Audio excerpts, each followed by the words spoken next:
오늘도 예배 자리에 나오신 우리 성도님들과 성도님들 가정마다 주님의 한없는 은혜와 평강이 넘쳐나길 간절히 소망합니다. 우리 예수님은 이 땅에 오신 목적이 많은 병자를 고치기 위해서 오신 것도 아니고 오병이어의 기적을 베풀어서 많은 백성들의 배를 불리기 위해서도 오신 것도 아닙니다. 예수님이 이 땅에 오신 목적은 십자가를 지시기 위해서 오셨습니다. 십자가를 지시고 십자가를 통해서 하나님께 나아갈 수 없는 죄인들에게 하나님께 나아갈 수 있도록 대로를 열어주시고 그 십자가 보혈을 통해 거룩한 하나님을 만나고 영원히 살 수 있는 길을 만들어주시기 위해서 예수님이 이 땅에 오셨습니다. 그런데 예수님께서는 마가복음 1장에서부터 8장까지 이 십자가 이야기를 한마디도 하지 않습니다. 예수님은 1장부터 하셔야 할 그렇게 중요한 십자가 이야기를 왜 8장에 이르기까지 단 한마디도 하지 않는 것일까요? 마태복음도 마찬가지입니다. 동일 본문을 기록한 마태복음 16장에 이르기까지 예수님은 십자가 이야기를 하지 않으신데 마태복음 16장 21절에 이르러서 주님이 이렇게 말씀하세요.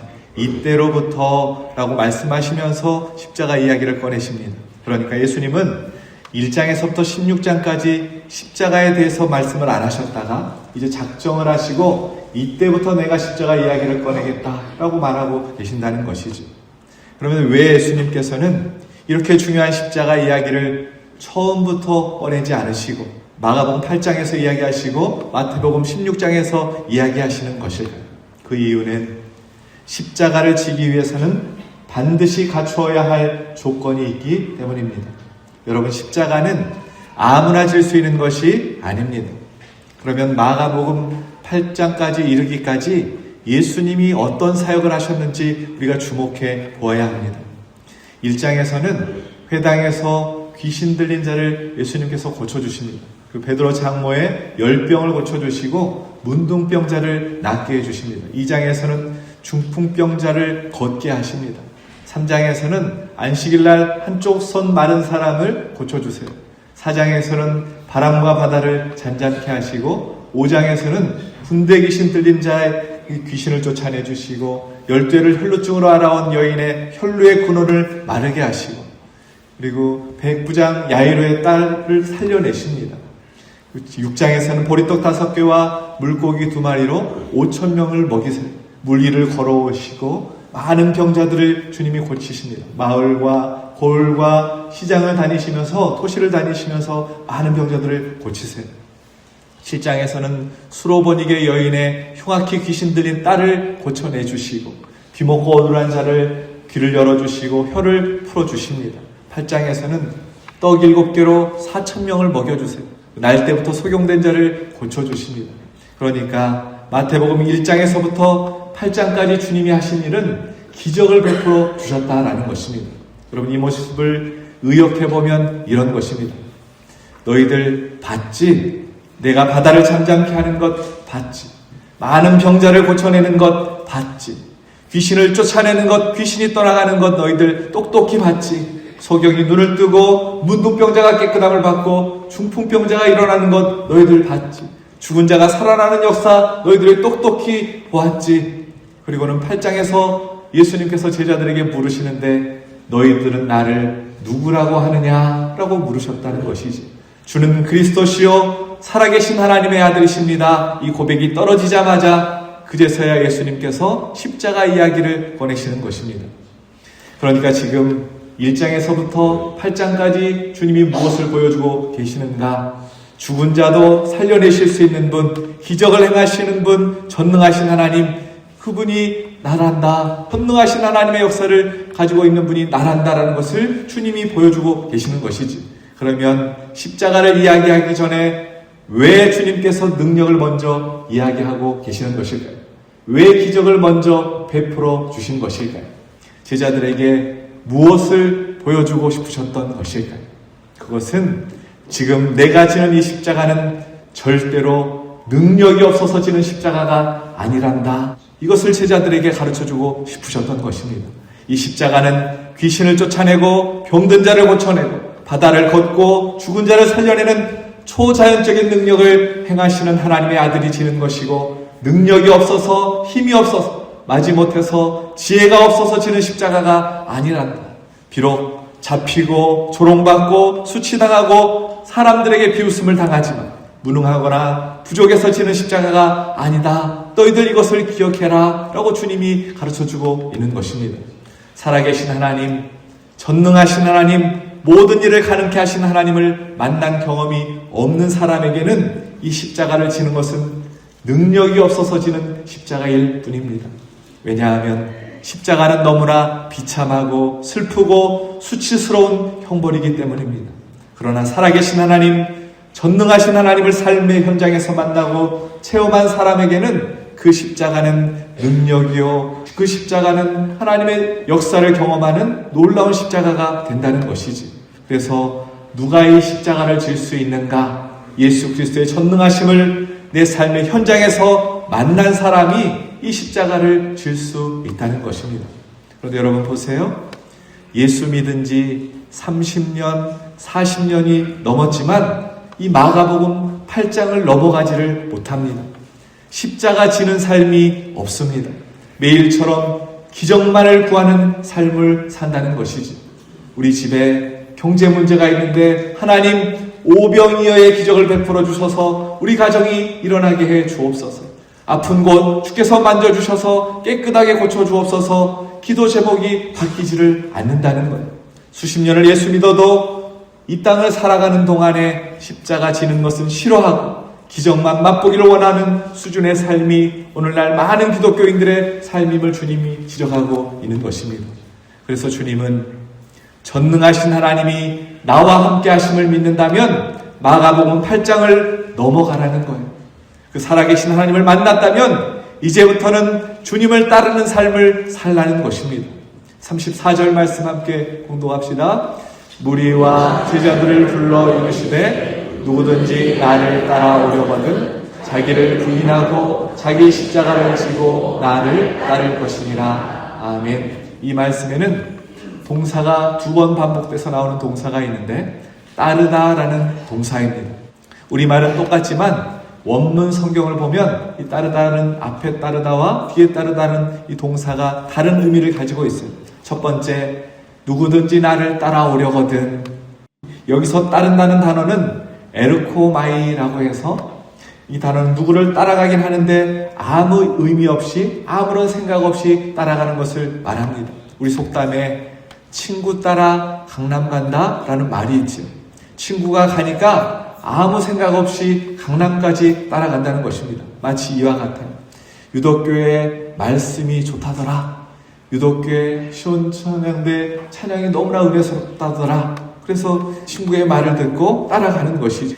교회에 와서 마당만 밟고 가는 따름이 바로 이 에르코마이라는 따름입니다. 이 단어는 문법상으로 보면 수동도 아니고 능동도 아니고 헬라어 문법에만 있는 중간태입니다. 무슨 말이냐면 따르긴 따르는데 손해가 나면 언제든지 따라가는 것을 멈출 수 있는 것입니다. 그러니까 이것은 자기중심적이고 기회중심적인 따름을 의미하는 것입니다. 두 번째, 따를 것이니라 라는 이 헬라어는 아콜루테오입니다. 한번 따라해 보겠습니다. 아콜루테오. 이제 헬라어도 하실 수 있어야죠. 이 따름은 따라가는 길에서 헌신과 희생과 고난이 따르더라도 기꺼이 그것을 감내한다는 것입니다. 심지어 목숨값을 치른다고 할지라도 두려워하지 않고 따라간다는 거예요. 이것이 아콜루테오 따름입니다. 성경에서 그 예를 찾아보면 욥과 같은 사람입니다. 하나님을 섬기다가 재산을 다 잃어버리고 자녀들도 다 잃고 심지어 자기 몸에 병까지 걸렸습니다. 그러나 이 욥이 눈 하나 깜빡하지 않고 끝까지 하나님을 따라가는 것입니다. 이것이 아콜루테오예요. 또 룻과 같은 사람입니다. 룻이 무엇이라고 고백합니까? 룻기 1장 16절 17절 말씀해 보면 룻이 이르되 내게 어머니를 떠나며 어머니를 따르지 말고 돌아가라 항번하지 마옵소서. 어머니께서 가시는 곳에 나도 가고 어머니께서 머무시는 곳에서 나도 머물게 했나이다. 어머니의 백성이 나의 백성이 되고 어머니의 하나님이 나의 하나님이 되시리니. 함께 봉독합시다. 어머니께서 죽으시는 곳에서 나도 죽어 거기 묻힐 것이라. 만일 내가 죽는 일 외에 어머니를 떠나면 여호와께서 내게 벌을 내리시고 더 내리시기를 원하나이다 하는지라. 아멘. 룻이 시어머니 나오미에게 뭐라고 말하고 있냐면, 어머니께서 죽으시는 곳에서 나도 죽고 어머니께서 묻히시는 곳에서 나도 묻히겠습니다. 그렇게 고백하면서 시어머니를 따라가는 것입니다. 이 따름이 아콜루테오라는 따름입니다. 그런데 예수님께서 이렇게 따라가는 동사를 처음과 다음에 나오는 동사를 다르게 사용한 데는 분명한 이유가 있습니다.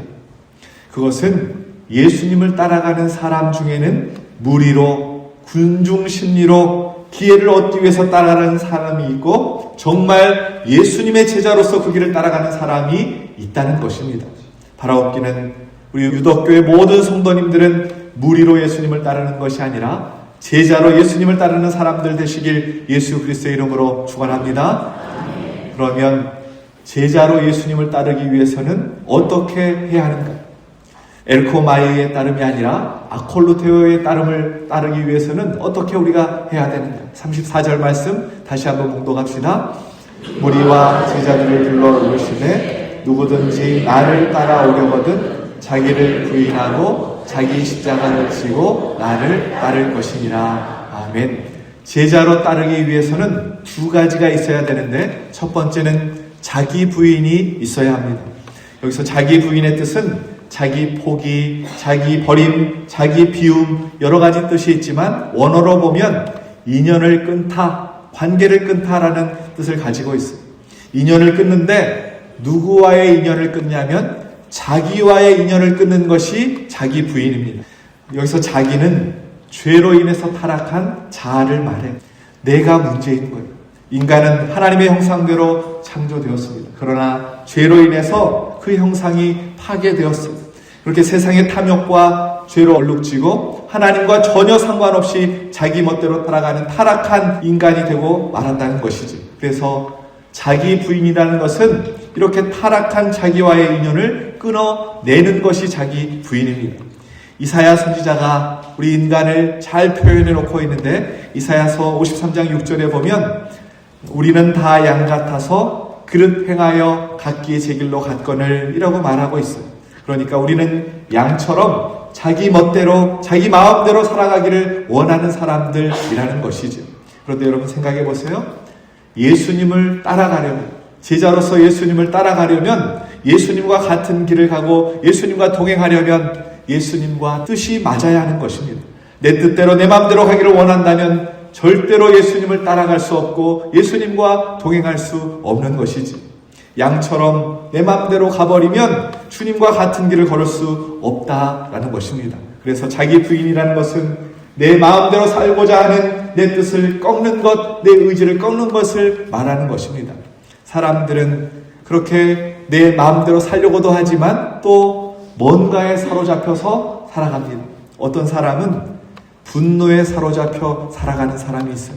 또 어떤 사람은 세상의 탐욕에 사로잡혀서 살아가는 사람이 있습니다. 어떤 사람은 물질에 사로잡혀서 살아가는 사람이 있어요. 또 어떤 사람은 자녀에게 사로잡혀서 살아가는 사람이 있어요. 세상의 쾌락과 음란에 사로잡힌 사람도 있습니다. 그런데 나를 사로잡고 있는 이 존재가 바로 내 주인이 되는 거예요. 우리는 사로잡히게 되면 나를 사로잡고 있는 존재가 이끄는 대로 따라가게 되어 있습니다. 그러나 여러분 기억하십시오. 세상의 권세에 사로잡혀 살아가면 반드시 멸망하게 되어 있습니다. 그래서 자기 부인이란 무엇인가? 죄의 지배를 받고 세상에 사로잡혀 있는 나와의 인연을 끊고 살리는 길, 예수 그리스도의 길을 따라가고 예수 그리스도를 나의 주인으로 고백하고 살아가는 것이 자기 부인의 삶이라는 것입니다. 그러므로 자기 부인이라는 말은 자아 중심의 삶을 포기하고 그리스도 중심의 삶으로 이동하는 것을 말하는 거예요. 자기 부인을 한다면 이제 더 이상 자기를 위해서, 자신을 위해서 살 수 없는 것이죠.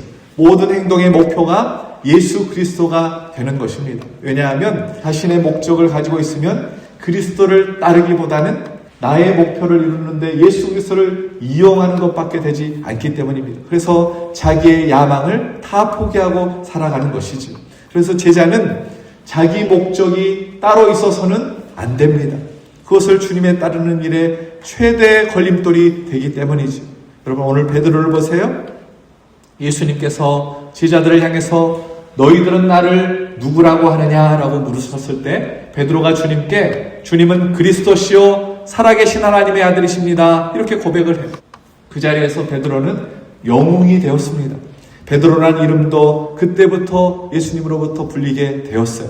지난 3년 동안 주님으로부터 한 번도 들어보지 못한 베드로야 너가 복이 있다라는 축복의 말씀까지 베드로가 그날 듣습니다. 그랬던 베드로가 주님께서 이제 죽고 3일 만에 다시 살아나리라 십자가를 지겠다는 말씀을 하자 그가 어떻게 반응하는가 32절 말씀 함께 봉독합시다.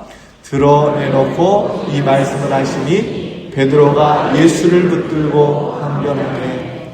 여러분 여기서 항변했다라는 이 단어는 예수님께서 바람과 바다를 꾸짖었다라는 이 단어와 같습니다. 그러니까 베드로가 예수님을 붙들고 꾸짖었다는 거예요. 예수님이 베드로를 꾸짖은 것이 아니라 베드로가 예수님의 멱살을 붙잡고 꾸짖었다는 것입니다. 베드로는 예수님을 따라갔지만 아콜루테오 한 것이 아니라 에루코마이 했다는 거예요. 자기 출세를 위해서 예수님을 따라갔는데 출세길이 막히니까 멱살을 잡고 달려들어서는 주님 무슨 소리입니까? 이러시면 안 됩니다. 그랬다는 거예요. 그러자 예수님께서 이 베드로를 향해서 뭐라고 말씀하십니까? 33절 말씀입니다. 함께 봉독합시다. 예수께서 돌이키사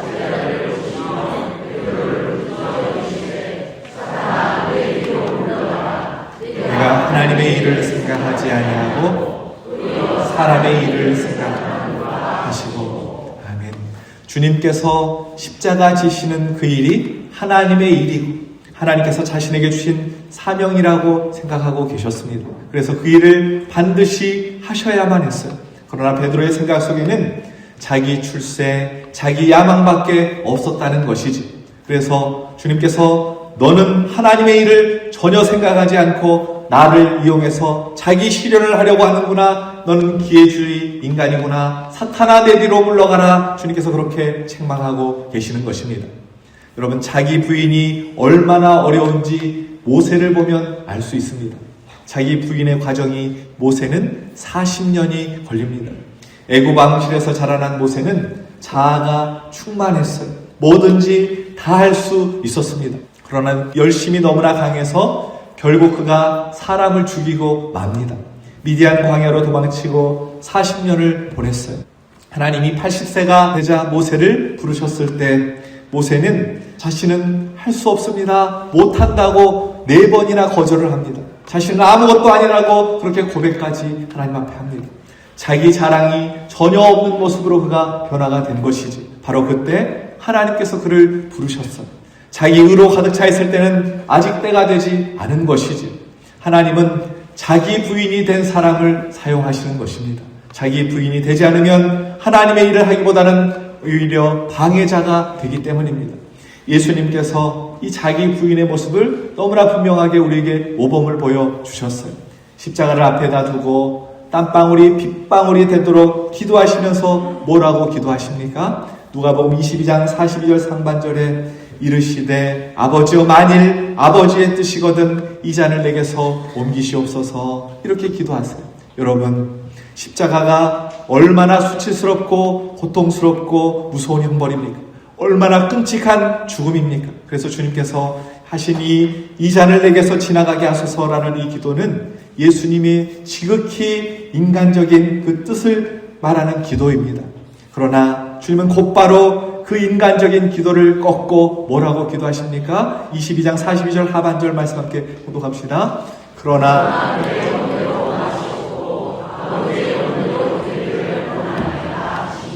아멘. 지금 주님은 자기 부인이 무엇인지를 우리에게 가르쳐 주시는데 나의 육신적이고 인간적인 뜻을 꺾고 하나님의 뜻을 받아들이는 것 이것이 자기 부인이다라는 것을 우리에게 가르쳐 주고 있습니다. 사랑하는 여러분, 우리가 신앙생활을 하다 보면 하나님과 내 뜻이 다를 때가 있어요. 주님의 뜻을 쫓아가다 보면 고난을 당하고 원망이 나오고 불평이 나오고 또한 세상의 놀림감이 될 수 있습니다. 그뿐입니까? 내가 하나님을 잘 믿고 살아가는데도 자녀들에게 문제가 생길 때가 있고 건강과 재물에 어려움이 있을 때가 있습니다. 그럼에도 불구하고 내 뜻과 내 의지를 꺾고 내 뜻대로 마옵시고 아버지의 뜻대로 되기를 원합니다. 그렇게 기도할 수 있는 자기 부인의 사람들이 우리도 이렇게 모든 성도님들 되시길 예수 그리스도의 이름으로 축원합니다.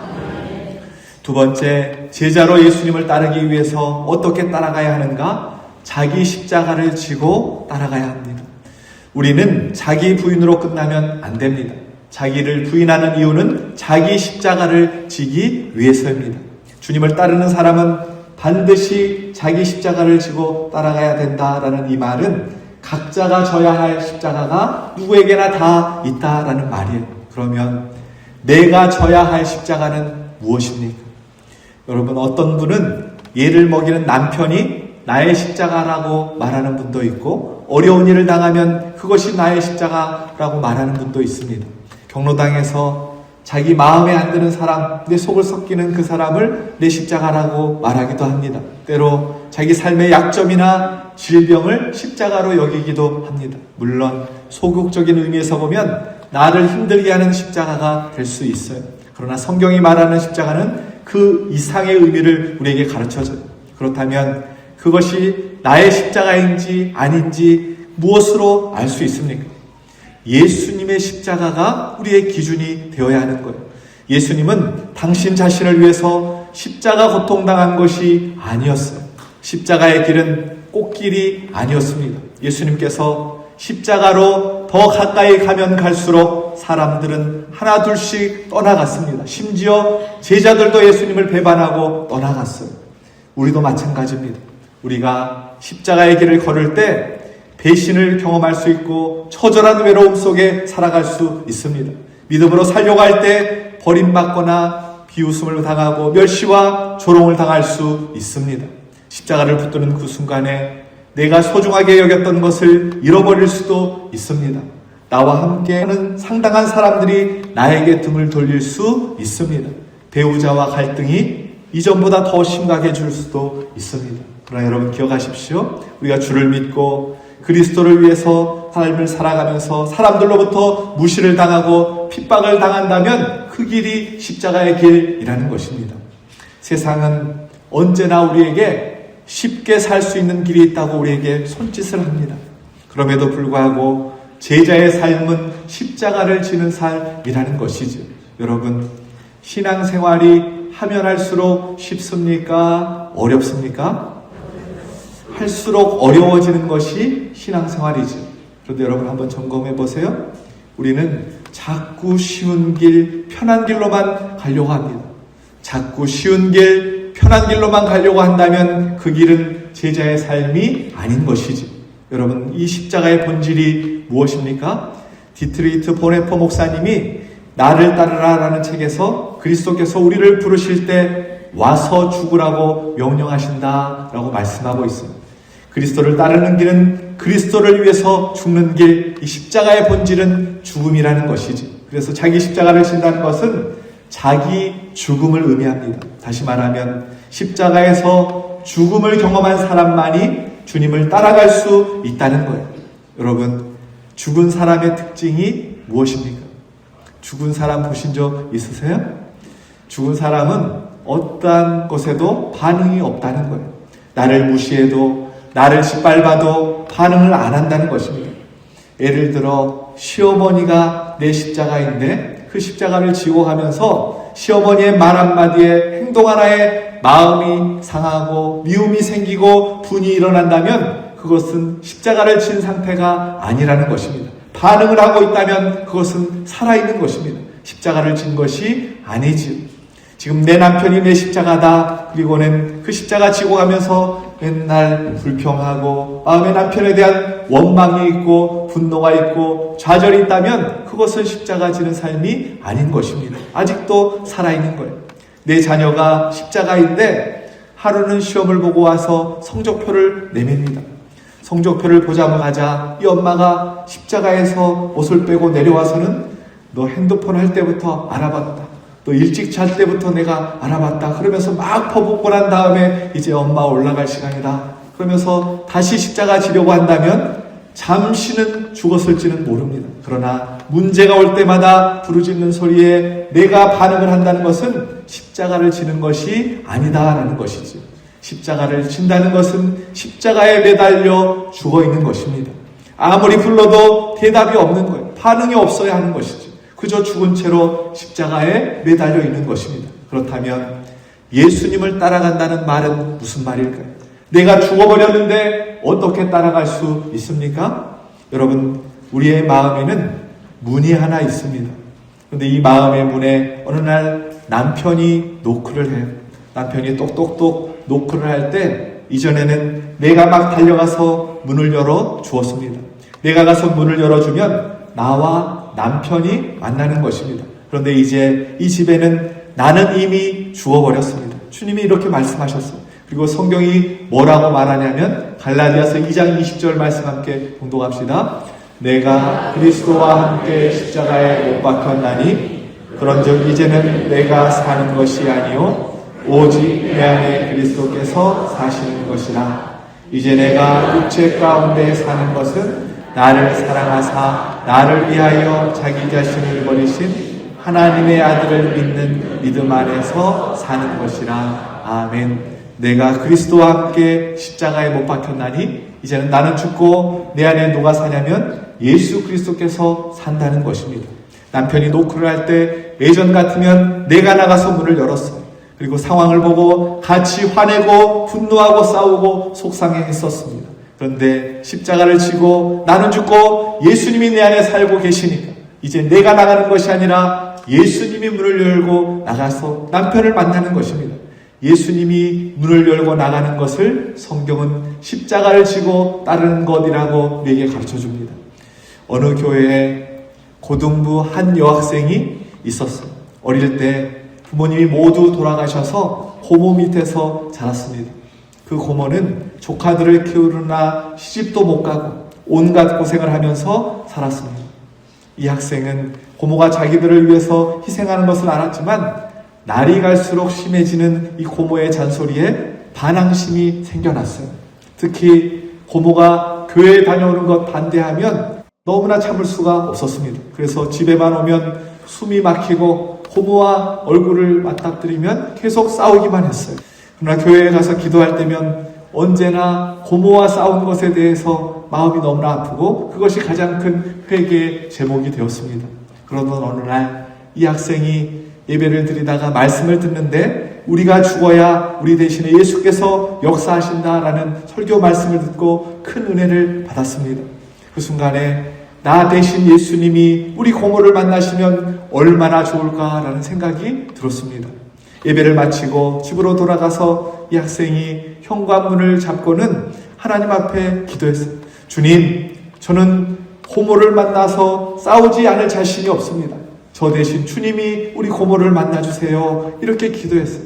그리고는 문을 열고 들어가는 순간에 잔뜩 미간을 찌푸린 고모가 영락없이 잔소리를 퍼붓기 시작했어요. 또 교회 왔다고 나무라기 시작했어요. 그런데 그 잔소리를 듣는 이 학생의 마음이 이상하게도 전과는 달랐습니다. 전 같았으면 같이 대들면서 반항을 했을 텐데 그날은 잔소리를 퍼붓는 고모의 주름진 것이 눈에 들어왔어요. 학생의 눈에서 눈물이 왈칵 쏟아져 내렸어요. 학생은 자기에게 소리를 질러대는 고모를 끌어안았습니다. 그리고 깜짝 놀라는 고모에게 이렇게 말했어요. 고모 왜 이렇게 주름이 많아? 우리 때문에 너무 많이 늙었구나.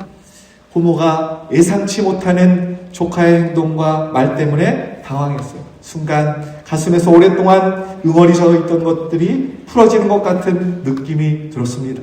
그날 고모와 조카는 서로 부둥켜 안고 한참을 울었습니다. 예수님께서 이 조카를 통해서 한 여인의 삶을 치유하고 해방시켜주는 순간이었던 것이죠. 그날 이후로 이 고모는 예수님을 영접하고 조카와 함께 교회에 가서 예배를 드리고 세례까지 받았다고 합니다. 여러분, 십자가를 지고 나를 따른다는 것은 나는 죽고 내 안에 계신 예수님이 사시는 삶을 의미하는 것입니다.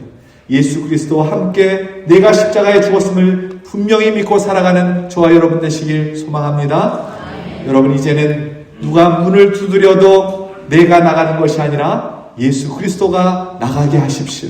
바로 그때 여러분의 삶의 현장에 반드시 십자가를 통한 능력이 여러분의 심령과 가정에 넘치게 될 줄로 믿습니다. 이제 말씀을 정리합니다. 제자로서 예수님을 따르기 위해서는 어떻게 따라가야 하는가? 자기를 부인해야 합니다. 자기 십자가를 지는 삶, 자기 죽임이 있어야 합니다. 그런데 자기를 부인하고 자기 십자가를 지는 삶은 무척이나 어렵습니다. 그러나 십자가는 십자가로 끝나지 않아요. 십자가를 지는 삶 뒤에는 반드시 영광이 있습니다. 로마서 8장 17절 말씀 함께 봉독합시다.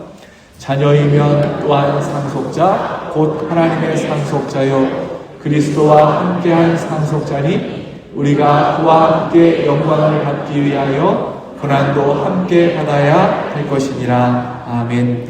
예수의 이름 때문에 받은 고난이 있다면 그 길 끝에 다가올 영광이 반드시 우리에게 있다는 것입니다. 십자가의 길은 두려운 길이지만 홀로 가는 길은 아닙니다.